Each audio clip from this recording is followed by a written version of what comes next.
Good morning everybody. I am Dr. Mukesh Pareek. In this video, you will see 7 to 8 Australian writers who have been studied throughout the world and which are specially mentioned because they are mostly asked in the NET exam. The first writer, the picture you see, is Patrick Victor Martindale White, shortly called Patrick White. He was an Australian writer who is widely recognized as one of the most important English language novelists of the 20th century. He published 12 novels, 3 short stories, collections and 8 plays. The first and the important novel he has written is The Tree of Man. Tree of Man is a domestic drama chronicling the lives of Parker family and their changing fortunes over many decades. It is steeped in Australian folklore and cultural myth and is recognized as the author's attempt to infuse the idiosyncratic lives and ideologies that the epic history of Western civilization has bestowed on Australian society in general. The title comes from the most famous English writer A.E. Houseman's poetry cycle, A Shropshire Lad. And the writer has also quoted some lines in the text.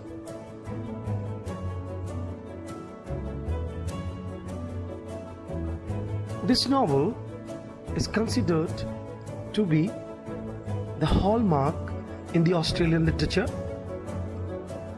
It talks about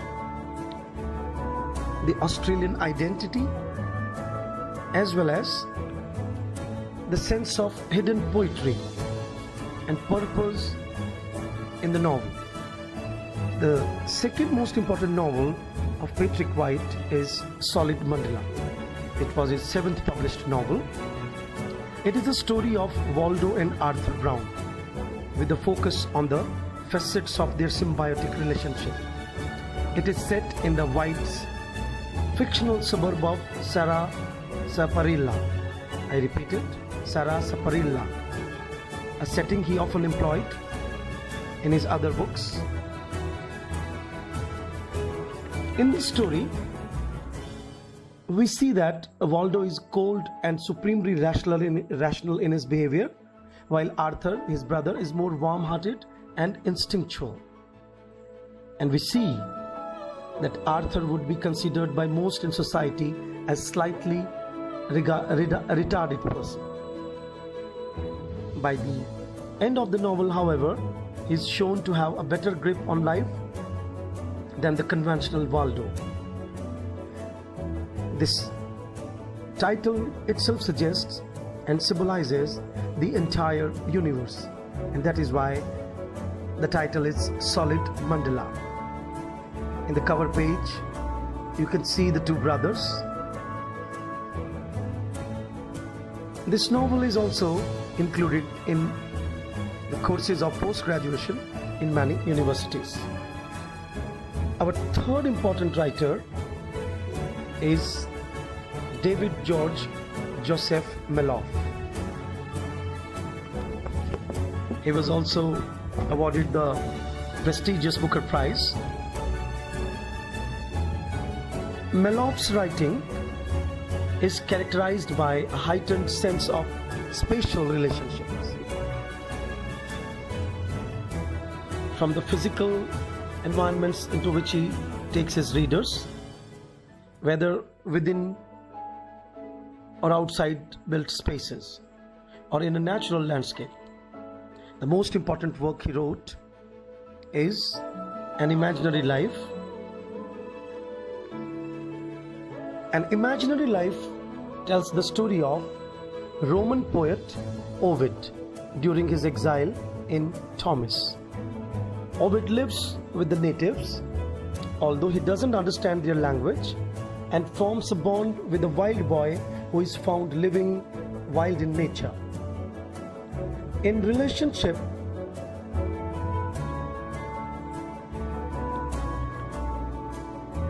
between Ovid and the boy, at first one of protector and protected. The second important novel he wrote was Remembering Babylon. This book won the inaugural Impact Award and was shortlisted for the Man Booker Prize. The novel covers themes of isolation, language, relationships, particularly those between men. As you see, two boys are reading books, and its themes involve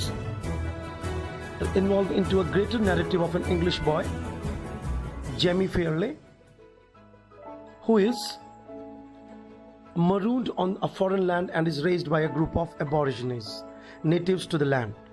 When white settlers reach the area, he attempts to move back in the world of Europeans. As Jamie wrestles with his own identity, the community of settlers struggle to deal with their fear of the unknown.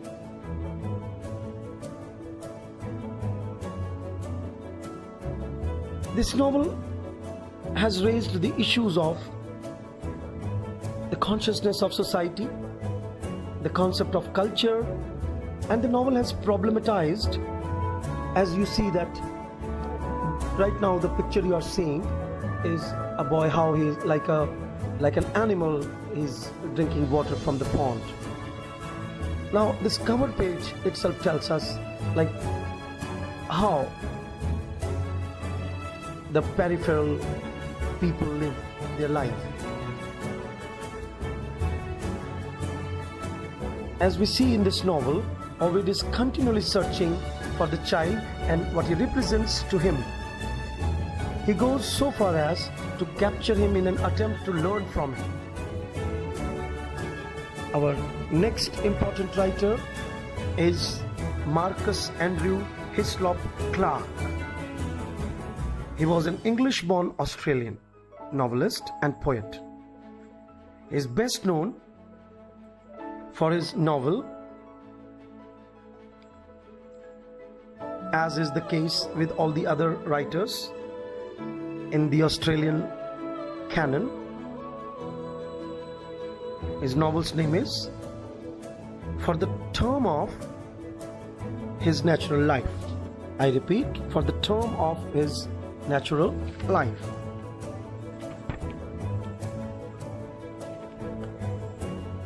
This is a novel which you can see has raised the issues of civilization and the people living in the natural atmosphere.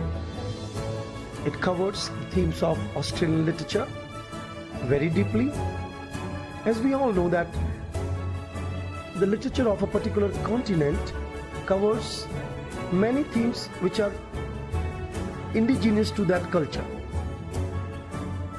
Australia has its own history before and after colonization, though its colonization is of some different sort. As we see in the novel,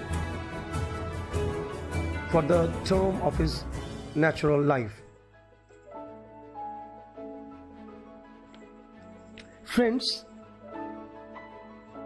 Australian literature has taken into consideration the natural atmosphere and bush life. Our next important writer in the category is Peter Philip Carey. Carey has won the Miles Franklin Award 3 times, and Carey is one of the only 4 writers to have won the Booker Prize twice. The others being J.G. Farrell, G.M. Coetzee, and Hilary Mantel. The most 2 important novels are True History of the Kelly Gang. It tells the story of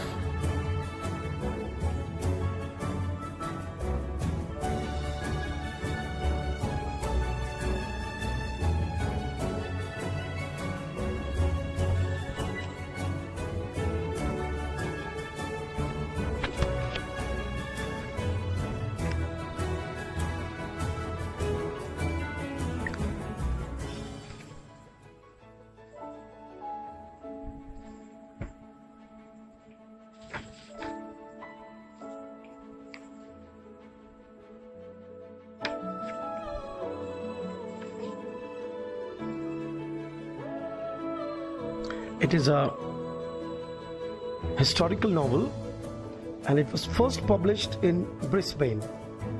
It won the 2001 Booker Prize and the Commonwealth Writers' Prize in the same year. In an effort to attract foreign readers to the story, the book's American publishers, Alfred Knopf, heralded the book as the great American novel. But we all know that it is an Australian novel.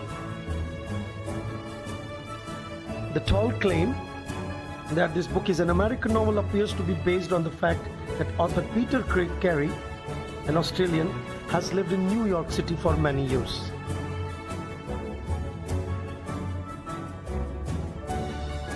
In the category of historical novel, this novel has touched many different themes through the life of Kelly Gang. As you can see, the contest between the past and the present, and on the cover page you can also see an isolated house surrounded by a tree and two kangaroos. It tells the tough lives of people in the history of Australia. Our next important writer in this category is Helen Garner, again an Australian novelist, short story writer and a journalist. Garner's very first novel, for which she is today known throughout the world, published in 1977, and its name is Monkey Grip. This novel established her as an original voice on the Australian literary scene. The novel Monkey Grip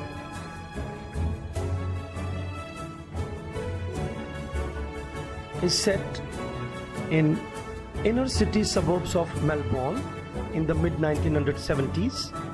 Nora and her young daughter live in a succession of share houses.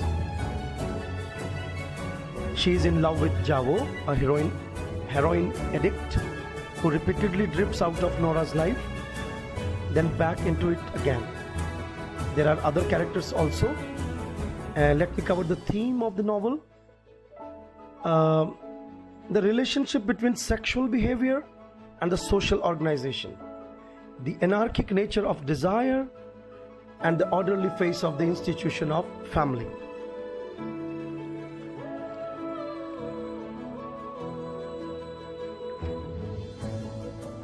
Helen Garner, through her novel Monkey Grip, has raised again many other issues. For example, the sacred Chinese divination text in the novel, which Nora consults several times for guidance, has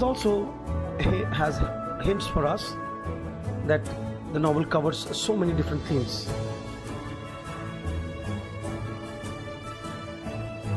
Garner has written both fiction and non-fiction. She attracted controversy with her book The First Stone.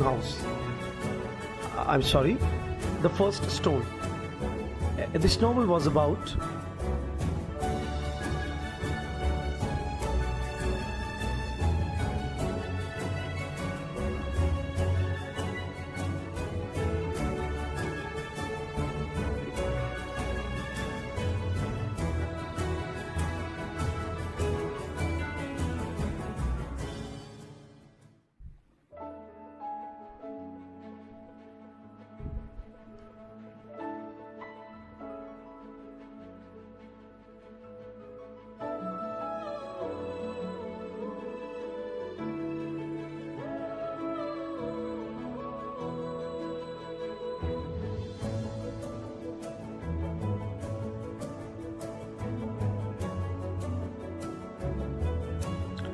The First Stone is about a sexual harassment scandal in a university college.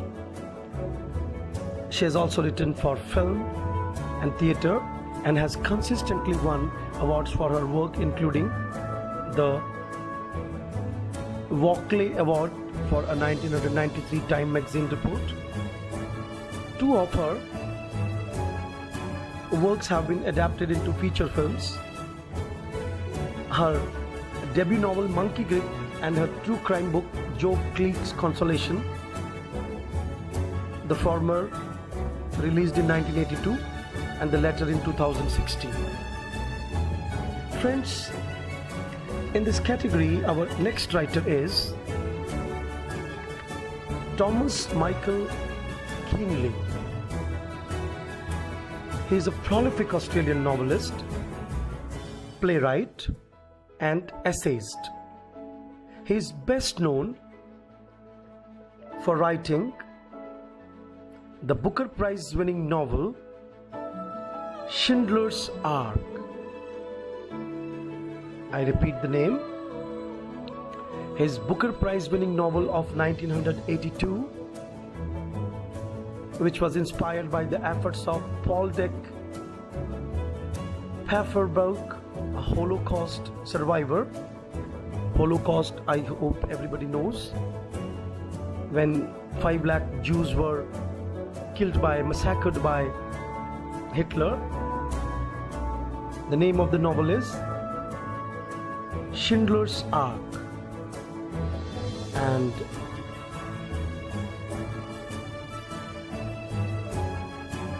another novel is HOMEBUSH BOY. This is also a very important and famous novel.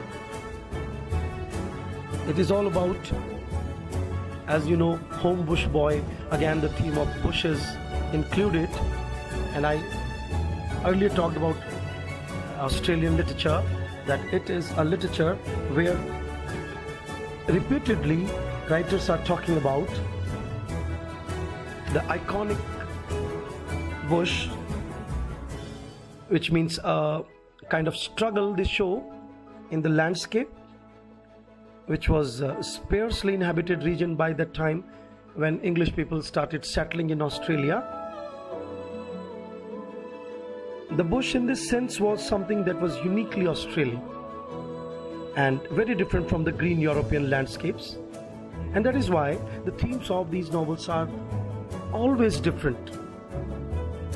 They show metaphorical struggles, mental and physical. And these struggles were peculiar to the new immigrants.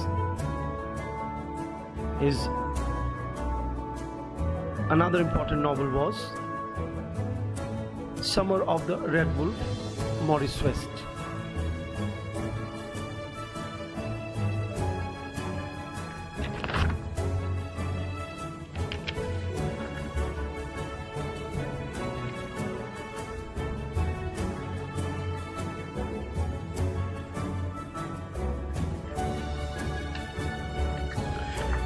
Friends, our next writer is Maurice Lango West, whose novel you can see on the screen, Summer of the Red Wolf.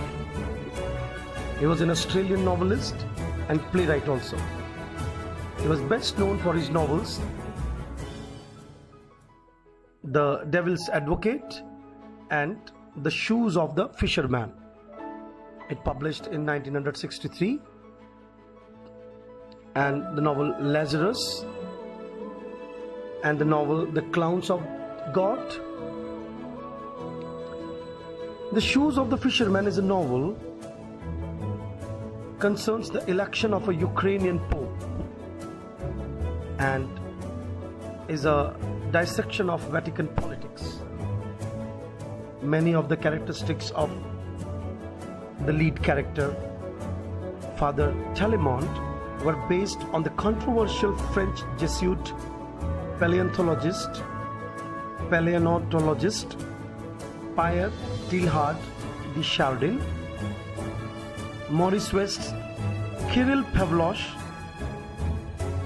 Lakota, appointed a cardinal in Pector by the previous pope, is inspired by the lives of two Ukrainian Catholic bishops, Cardinal Joseph Slipher and Bishop Georgy Lakota.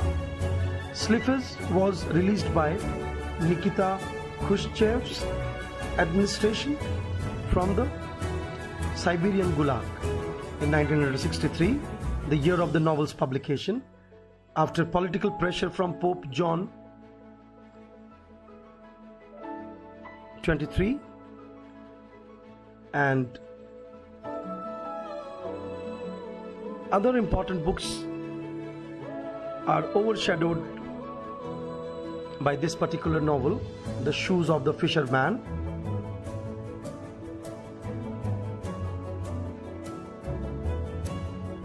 Maurice West was awarded many honorary doctorates, including one from the National University of Ireland.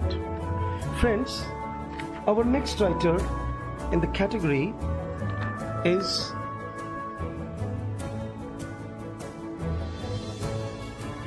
Henry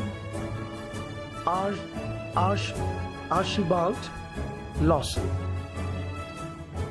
He was born in 1867.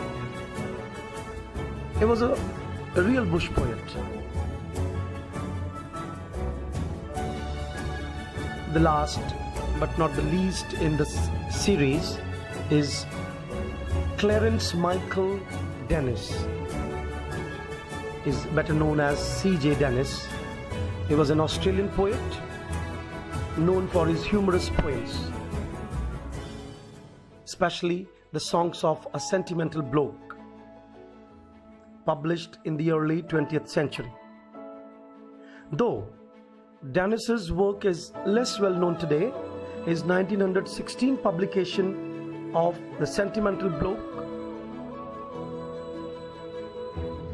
sold 65,000 copies in its first year, and by 1917 he was the most prosperous poet in Australian history. Together with Banjo Peterson and Henry Lawson, both of whom he collaborated with, he is often considered among Australia's 3 most famous poets.